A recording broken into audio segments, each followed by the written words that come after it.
Hey guys, welcome back to STRC.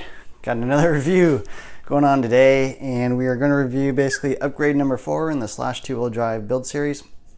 So if you saw the preview, it's basically a bunch of hard parts, a bunch of aluminum that I've added onto the truck, basically to increase durability and kind of improve the performance a little bit, and we'll get into that a little bit later. But first off the bat, as you can see, I've got the aluminum shock caps on my truck. These are the Traxxas parts, basically replace the plastic shock caps. I've actually had them since day one, really. Didn't really talk about them in the past, but you know, one of the big flaws is basically the shock caps tend to pop off. The plastic ones, you know, flex a little bit. The shock bodies flex a little bit. They can fall off in a big crash. So these aluminums basically eliminate that problem. You know, nice little looking pieces. These are the Traxxas parts. The only real downside I've noticed is basically you've got a steel screw basically holding on the shock cap, and that's going through the aluminum shock cap. So you've got metal on metal. Obviously one of those is going to lose, and that tends to be the shock cap because aluminum is softer than steel. So you will find wear on your shock caps over time. Doesn't really hurt it, but you know, just something to be aware of. In general, you know, you really want plastic on plastic or metal on plastic, but not metal on metal. That's a little bit of a design flaw, but you know, Traxxas did the best they can. I really wish this truck came with these shock caps. I mean, this is a pretty well-known problem. It's been going on for years and years and years, so Traxxas really should ship with these, I think. But you know, you can buy them for fairly cheap, I think $10–15. So nice little upgrade. Definitely recommend doing that. Next on the list are basically these aluminum hexes. I've got these from STRC. Come in a bunch of different colors. I got the gray ones, but yeah, aluminum hexes basically will not flex as much as the plastic ones that come on stock on the truck. Basically bites into your wheels a little bit better, less tendency to slip, less tendency to strip out the wheels. So I definitely always run aluminum hexes on my trucks. So small hexes in the back, long hexes in the front. Now these are pretty nice because they have these little set screws, basically hold them onto the axle so that the hexes do not slip off when you take off your wheel. Otherwise sometimes they can get stuck in the wheel themselves. Excuse me.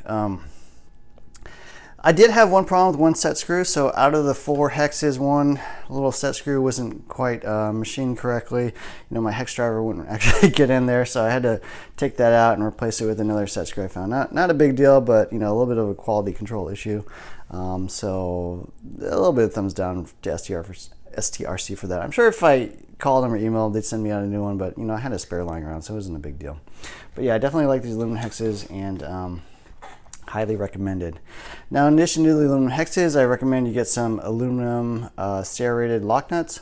So these are the Tekno version. You can, you know, everyone makes these. You can get them from J Concepts or TLR or whoever you want. But these are pretty nice because they've got the locknuts. You know, basically that little nylon locknut inside, and that basically keeps it on the axle a little better. And then on the reverse side, it's basically got kind of these sharp edges you can kind of see there, basically dig into the wheel themselves. Basically they're also you know, I guess machined sort of clockwise or whatever, so they don't really come off by themselves. So definitely nice sharp serrations, and that little locknut will help keep the wheels on the axles, especially with a little more brushless power, with the wheels going a little faster. Definitely a good idea to do that, because if you ruin a set of wheels and tires, I mean, you're talking, you know, $30–35 basically out the window. So I recommend that. And then the last upgrade are basically, and sort of my favorite upgrade, are these Proline aluminum caster blocks. So a bunch of people make caster blocks in aluminum, you know, N2G, STRC, Hot Racings, Traxxas. I decided to go with the Proline version because Proline's a pretty good brand. Generally everything I buy of theirs tends to be pretty good. I'm not sponsored by Proline, you know, obviously I got a bunch of Proline stuff on my truck, but they are a good company. And so I like these actually.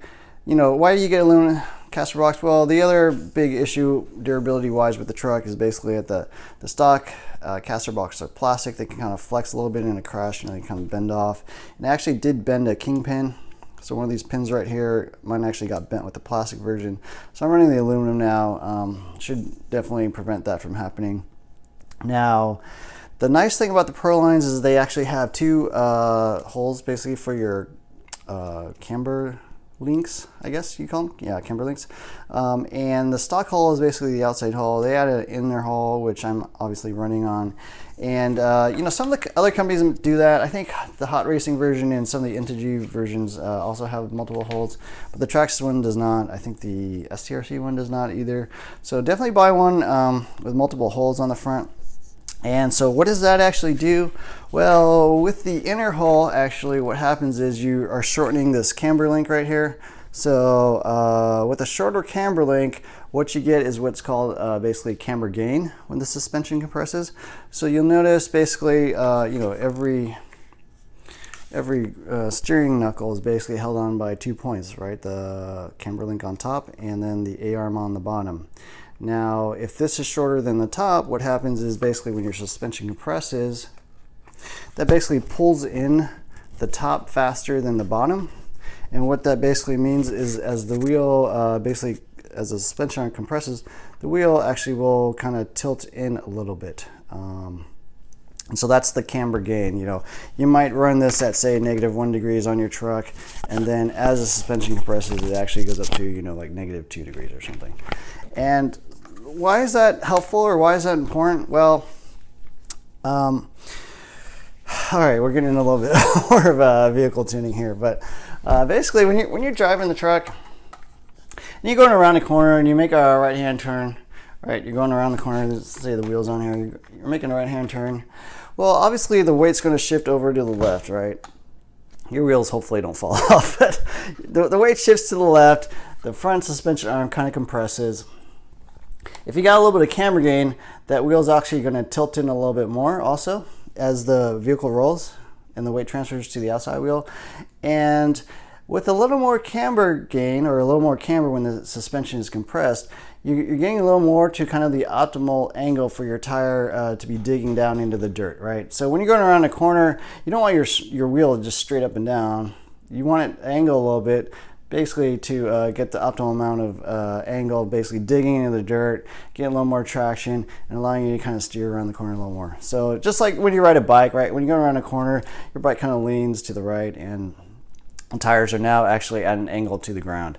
So adjustable camber is nice because what that, you know, specific angle you need will kind of depend on how much roll you have, how much, you know, how stiff your springs are, how much your truck weighs, etc. And that allows you to basically adjust that to get that optimal angle. So with the stock camber blocks, I found, you know, that basically you weren't getting quite enough angle. You know, it might be just a tiny bit when you're basically turning. But with that inner hull, you know, the truck actually definitely has a lot more steering, a lot more front traction, and it's working really, really well. So actually, I'm getting so much front traction now that I was actually able to also reduce or drop where it attaches on the shock tower. So I used to run it on the top hull, and that actually allowed the truck to kind of roll more. That's what we call a lower roll center.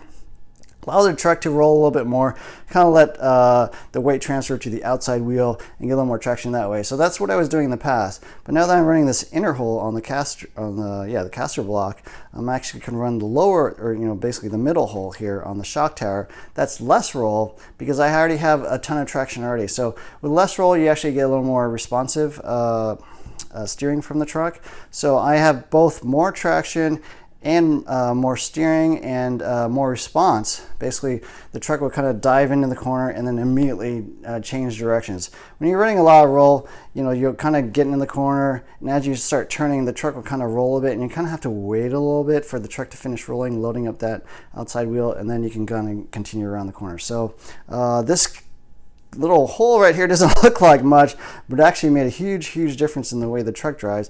I highly recommend you get a set of caster blocks that have that hole if you haven't already. I think you'll find that it'll actually drive quite a bit better. So very happy with that modification. You know, this set of upgrades was really meant to deal with basically durability. But I was pleasantly surprised because I found I actually got a lot more steering, a lot more corner speed, and a lot more traction on the front end just with these caster blocks, even though, you know, I wasn't really planning on that. Now, one final thing I've sort of found on the front end here is that the Proline Pro Track suspension, as you can see, I've actually kind of dremelled out part of the arm there, and what I found was that basically the arm was hitting the tire when I was basically compressing the suspension. So if I can get this front tire on, hopefully you can see this in the camera, but basically that front wheel, maybe if I go upside down here, it'll be a little easier. Yeah, that'll look a little better. So what you can see here is that basically the tire's on, that's fine. You know, I get full travel, that's fine. But what was happening was when I was compressing the suspension, that was actually hitting the wheel right there. So it's actually rubbing against the wheel. You know, so I had to make a little bit of clearance just to get a little more angle. I don't think I'm actually running it all the way to the inside, but you know, it at least goes down, you know, probably about flush with the chassis there before it starts hitting. So if you're running the ProTrack suspension, I'll definitely grind these out a little bit. You know, you can kind of see how deep I made it there. Basically had to cut off part of the arm, both sides, to get that clearance, to get that wheel to basically be able to spin freely without hitting the arm when the suspension compresses. You know, when the suspension is fully extended, you won't notice that, but when it compresses, you'll notice that the wheel does actually hit the arm right there. So definitely look into that if you're running a ProTrack suspension. So I think that's pretty much it. I was pleasantly surprised with these upgrades. Definitely all working, very happy with them. You know, I think they are important just kind of from a durability standpoint, and then the extra tuning was a nice little surprise. So anyways, that's it for the video. Please subscribe and like or dislike, whatever, if you can. I appreciate you watching the video, and look for the next upgrade. We're gonna have to find out what that is soon. Thanks for watching, guys. Bye.